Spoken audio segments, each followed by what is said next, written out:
अस्सलाम वालेकुम जी। तुसी वेख रहे हो मेरा चैनल हड्ड बीती जग बीती। अज मैं तुहानू एक हड्ड बीती सुनावांगा। मैं जिथे जॉब करना उत्थों मैनू आर्डर होया कि कंप्यूटर मार्केट जाओ तो एक छोटा जिहा काम करा के लियाओ। ग्राफिक का काम सी।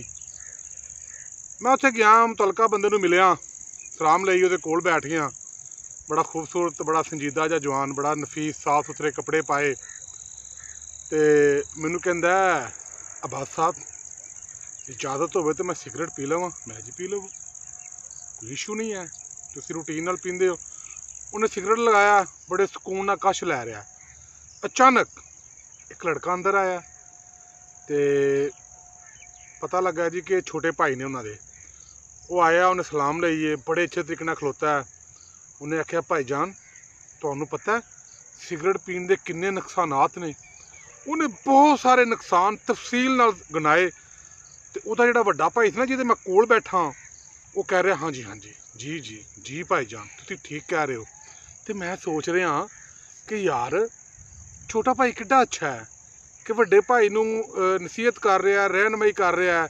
तो वड्डा भाई किड्डा अच्छा है, किड्डे प्यार नाल, किड्डी मुहब्बत नाल, किड्डी तवज्जो नाल अपने भरा की गल सुन रहा है। मैं बड़ा राजी होया कि यार तो बहुत अच्छी गल है।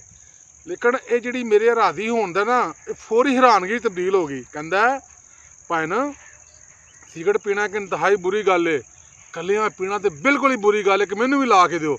तो वो संजीदगी उंज ही बरकरार है वड्डे भाई की। तो उन्हें की किया, सिगरेट लाया, उन्होंने फड़ाता, अंदा लो जी, वो दोवें पीन लग पे ने। मैं बड़ा हैरान, मैं पहले दिन गया, मैनू उन्होंने मजाज का नहीं पता। फिर काम करन डे, मैं दस रहा इंज करना इंज करना इंज करना।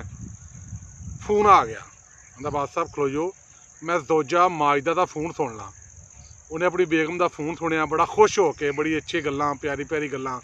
मेरी दुआ है हर मियाँ बीवी का इंज ही प्यार होवे। तो जो उन्हें फोन बंद किया ना, तो मैं उन्होंने कहा, मैं सर तुसीं गल सुनो, सोजा मुहतरमा हुंदा है तो वालदा माजदा हुंदा है।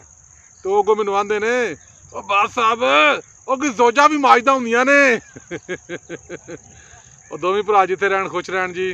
हुण भी जावां, गुड़ वाली चाह पिआंदे ने, बड़ा प्यार करते हैं। खुदा हाफिज़।